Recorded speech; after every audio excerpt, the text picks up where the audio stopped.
All right, let's just jump right in.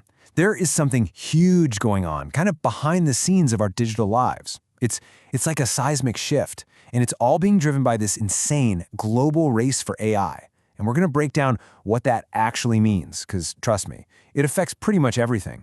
And when I say everything, I mean everything. Let me just ask you this right off the bat. Ever wonder why your next phone or your next laptop is probably going to cost you more? And no, the answer isn't just, inflation. It's something much, much bigger. It's a direct consequence of this AI revolution. You see, this whole thing has this massive ripple effect that touches all of us. For you and me, the consumers, it means higher prices. It might even mean some of our favorite, budget-friendly gadgets just vanish. For businesses, oh man, it's this mad dash, this frantic reshuffling of who they can even get their supplies from. And if you're in the job market, it's lighting a fire under the demand for a totally new set of skills. Okay, so what is going on here? What's causing all this chaos? Well, it all kicks off with something we can call the Great AI Chip Scramble. I mean, right now, we're in the middle of this completely unprecedented global shortage of the very things that make AI tick. Yeah, and this right here, this frames it perfectly. These chips are literally the brains of the whole operation. Think about it. They're what power the giant data centers running the cloud. They're what make your smartphone actually smart. They're what guide the robots building our cars. They're not just important, they're absolutely essential. So what happens when something that essential suddenly becomes incredibly rare? You get a scramble. And we're not talking about a polite line here. Nope, this is an all-out, high-stakes global fight. We're seeing huge companies, and even entire countries, being forced to make some really dramatic, almost desperate moves just to get their hands on these things.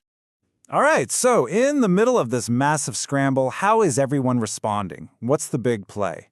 Well, the main strategy, the big power move we're seeing, boils down to just one word: consolidation. This has become the core strategy for survival in this new world. So what in the world is strategic consolidation? Well, you can think of it like a three-part plan. First up, companies are merging with or just straight up buying their competitors. Second, they're buying the companies that supply them with parts so they can control the whole assembly line from start to finish. And third, they're yanking their manufacturing out of faraway countries and bringing it back home. At the end of the day, it's all about one thing: making sure they have a guaranteed supply of those AI brains. It's basically a playbook with three main moves. Move 1, mergers and acquisitions. Super straightforward. If you can't beat them, buy them.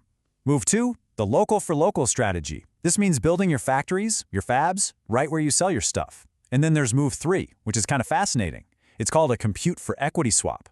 This is where the big cloud companies go to a startup and say, hey, we'll give you all the computing power you need, and in exchange, we get a piece of your company or first crack at your new tech. Pretty clever, right? Okay, so this whole high-stakes game has basically created a new set of titans. You can think of it like a chessboard with 4 key players, and each one holds an incredible amount of power. And believe me, the moves they're making are reshaping the entire global tech landscape as we speak. First up, you've got the hyperscalers. Who are they? They're the cloud giants. We're talking Amazon, Microsoft, Meta, the big ones. And here's the crazy part. They used to just buy their chips off the shelf like everyone else. Not anymore. Now, they're designing their own custom chips to get exactly what they need for their AI. They're taking control of their own destiny. Player number 2, the foundries. Now, these are the folks who actually build the chips, and this is the part you really need to get. Only a tiny, tiny handful of companies on the entire planet, like TSMC in Taiwan, can actually make the super advanced chips everyone is fighting for. This basically gives them a near monopoly on building the darn things. They have all the power.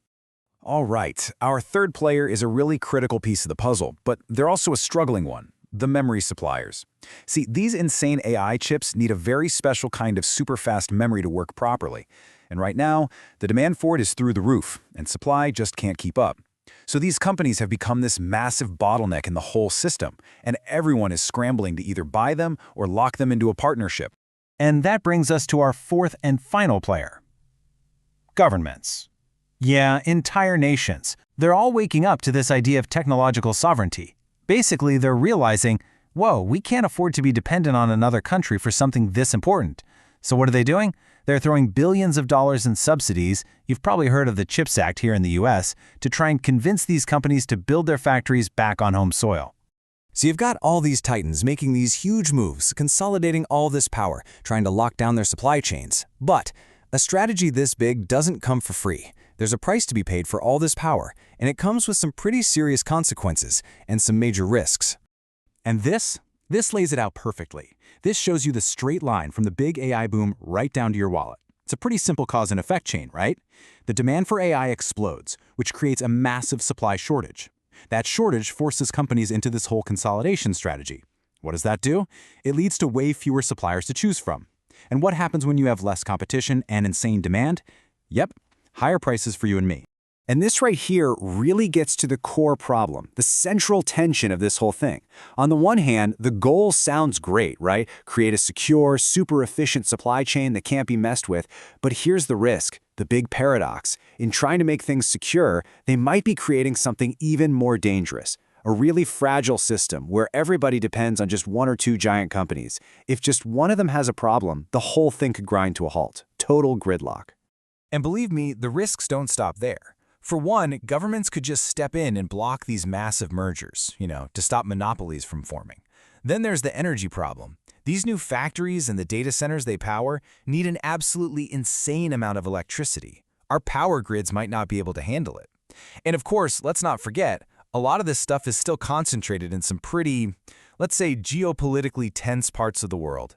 A single conflict could snap the whole supply chain in an instant. So, that leaves us with one last, really critical question to think about.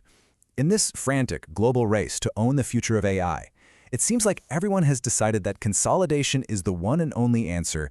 But what if that strategy itself, the very idea of putting all of our eggs into just a few gigantic interconnected baskets, what if that turns out to be the biggest risk of them all?